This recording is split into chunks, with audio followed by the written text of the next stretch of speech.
Today, we're going to go over something for my class. It's the first 5 problems from homework number 13. Homework 13 deals with this concept of basically, does the point lie on the line that we graph? Another way to look at it is the point a solution to the equation? And finally, in straight English, what I tell my students is this working or not when I use these two values for x and y to hit what I'm trying to do, which is equal values on each side of the equal sign when both of them are reduced all the way down to numbers. So let's get to it. First one, -1, -4. That's for x, we have -1. X always comes before y in the alphabet, same in ordered pairs. And y is -4. It's important that they're negative and we bring them there like they are. So I'm going to set this up. I'm going to have, here's where my x is going to go, plus here's where my y is going to go, and that equals -9. Remember, you might find an easier or shorter way to do this, but I want it to handle any problem, no matter how tough it gets. So now to get after it, that's what my equation says. Take your x, which is -1, and let's put that in here, because that's where x is supposed to go in those parentheses. Now I got y, -4. I'm going to put the -4 in here. A lot of teachers will say, oh, you don't have to worry about those parentheses. Well, here's the story. If there's a pair of parentheses around something, it usually tells us if we got one number, we have to multiply it by what's in front of it. I don't see anything in front of it, therefore there's 1 here. Same here. But sometimes there's already a number there doing the job. In this case, that's what we got. Let's go find out. 1 times -1 gets us -1, plus 1 times -4 gets us -4. What was I doing? I mean, you might have a calculator for this, but here's the story. You multiply the digits 1 times 1, you get 1, and there's a single negative, which is an odd number of negatives, according to the rule we learned a lot of, -1. We got the plus sign, here comes another term. 1 times -4. Multiply the digit 1 times 4, get 4. We only have a single negative, again, it's blue, and therefore we have an odd number of negatives on that, and we've got -4. So we're adding two numbers. Remember, I don't use subtraction for numbers, I do adding all the time. These are both negative, meaning they work together, so the 1 and 4 are going to make a big number. We're going to add 1 and 4, we're going to get 5. And the stronger of the two terms is negative, so our result will be negative. And therefore, what happens if we do this, that's what the arithmetic would do for us. What I like to do is I know it's making -5, but what I do is I write the -5 down here, and I keep writing the -9.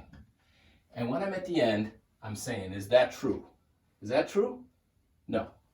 This means it's not a solution. It means it's not a pair of numbers that works. And therefore, it's not going to lie on the graph of the line when we learn about graphing. Let's try the same thing down here, a little trickier. The 2 and the 3 there, instead of having x plus y, we're going to look at 2, here comes x, plus 3, here comes y. Does it equal 4? Sometimes I put my question mark right there, because I don't know if it's going to work. First I got x is 5, right? X before y. So where the x goes, which is right after the 2, I got my 5. You see my parentheses? So now I know it's 2 times 5. Imagine you're doing it all in pencil without parentheses. You see how it might look like 25? That's why we always use parentheses. It's ready for anything like that that might come down. -2, not -2. Looks the same. It's got a dash in front of the 2. So let me just write -2 right here, right now. From what we've been working on before, there are two terms here separated, hopefully you know, by plus sign. So we got two terms that are separated by a plus sign. One of them is 2 times 5, no negatives in sight. 2 times 5 gets me 10. At this point, I allow my students to use a calculator whenever they want to, in order to really demonstrate they've mastered the algebra. 3 times 2, where the 2 is negative. In other words, 3 times -2. It shouldn't be called 3 times -2, and it sure shouldn't look like 3 minus 2 if you didn't have parentheses, it might. So 3 times 2 gets me 6. Single negative on the 2, it's blue, but here it goes. We've got 10 plus -6. Now we have addition of two terms where one's positive and one's negative. We've been working on this for a while. You also have your calculator if you need to, but 10 plus -6, they work against each other. So instead of them making a big number like 16, which they do not, we take 10 minus 6 the old-fashioned way and we get 4. We get some kind of 4. 10 is stronger than -6, so the negative is stronger than the positive, so the 4 I get is positive. Does 4 equal 4? The answer is yes. And it answers both questions. Is this point a solution to the equation? In other words, does it lie on the graph of the line? Yes, in both cases. If it works, it's a yes. If it doesn't work to the truth, then it's a no. This one's got a fraction in it. I know how many people hate fractions. Guess what? I put a negative fraction in there because people hate negatives too. So we're going like this. Does y, which is just a pair of parentheses, equal negative 2/3, parentheses for times, there's where my x is going to go, and then plus 9. Now, if you need a calculator, you know how I feel about this. I'm not going to judge you and say, oh, you don't know your fractions, you shouldn't pass. I'm going to say, you should know how to do the algebra. And if the calculator helps you a little bit at this point to get through the arithmetic, I'm fine with it. I'm here to teach you algebra. I don't need you to never graduate from this class or from college because of trouble you have with multiplications or fractions. I'd love to have everyone be awesome, but I'm here to teach algebra. Here we go. That's y. I need to put a y in here. That's x, that's y. My -5 goes in there. -5, right? You might call it -5. It's a dash with a 5 behind it. Whenever we see the x, we're going to put a 6. That's where the x was. It was after the negative 2/3. I'm going to put 6. A little small, a little high, but that's all right. Why? Because if you don't have a calculator, you need this. If you do have a calculator, you don't. Especially if you have a fraction calculator, you can do that. I got this 1 in front of -5. 1 times 5 is 5. Single negative, it's going to be -5. And if you just did 1 times a -5 on your calculator, you get that. But if you don't have parentheses, sometimes you'll make a mistake on that. All right. Some of us know we can multiply the tops, numerators, multiply the bottoms, denominators on a fraction. I get negative with 2 times 6. It seems the negative's on the 2. That's very good. That's the way I always do it. -12 over 3 times 1, -12 over 3. Others have become more skilled at canceling, which is a way to reduce numbers to smaller values before you multiply. Right. If I can make this 3 times smaller for the bottom, I can make that 3 times smaller for the numerator. Divide 3 by 3, I get a 1. I write the 1. Divide 6 by 3, I get a 2. So what we got? -2 times 2 on the top, 1 times 1 on the bottom, plus 9. Multiply, 2 times 2 for 4, negative on top. 1 times 1 is 1 on the bottom. Plus 9, still good.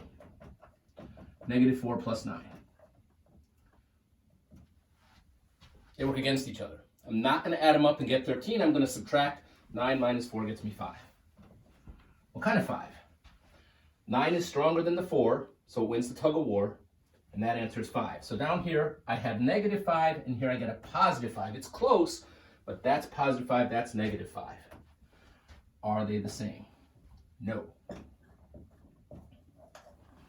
Okay, if you say, but wait, I only got the sign wrong. I got 5, I should get some credit. I'll tell you what, I always say to people, I want to loan you some money. Because what I want to do is, I want to borrow money from you. I want to borrow money from you, and the next day I want to find you on the street and say, you know what? Why don't you pay me back now? That's the difference between positive and negative. So when you think, oh, I just missed the sign, you're going to do things backwards. So we don't want to do that. Take a look at these other two. I call these oddball cases. I have for years called them oddball cases. Because what this one says is the only letter in there is a y. The only variable is y. So if we want to see if this thing works, I got to put in a pair of parentheses, and then equals a 3, and I got my question mark. Well, I don't need x anywhere. I do need the y to drop in as 3. Now it seems like a lot of work. Now I'm glad I got the parentheses because I don't want it to look like 13. Some of you may have a shorter way to do it, but 1 times 3 is going to get me 3. Is that equal to 3? Yes. So back to the question, is this point a solution to the equation? Yes. In other words, does it lie on the graph of the line? Yes. Let's look at this one. X is -7. X equals -7. So this one only needs me to put in x. So I put my equation line, there's where my x is going to go. Here's my -7, that's all part of the equation. I wonder if they're equal.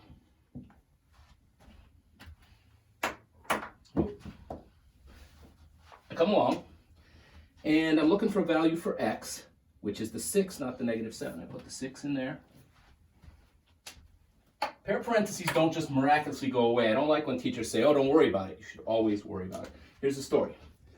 If there is the presence of an x, we call that 1x. Let's put the 1. So we have 1, 6. 1 times 6 will get me 6. 6 equal to negative 7? No. Weird one. Because they told me x is negative 7 is the line that they want. And when I looked at this, it had a negative 7. I might immediately jump to the idea, that's right. But no, actually I had to plug in the 6 as x and see that they're not equal. And therefore the answer is it's not a solution to the equation and it does not lie on the graph of the line. I hope this was helpful. Good luck.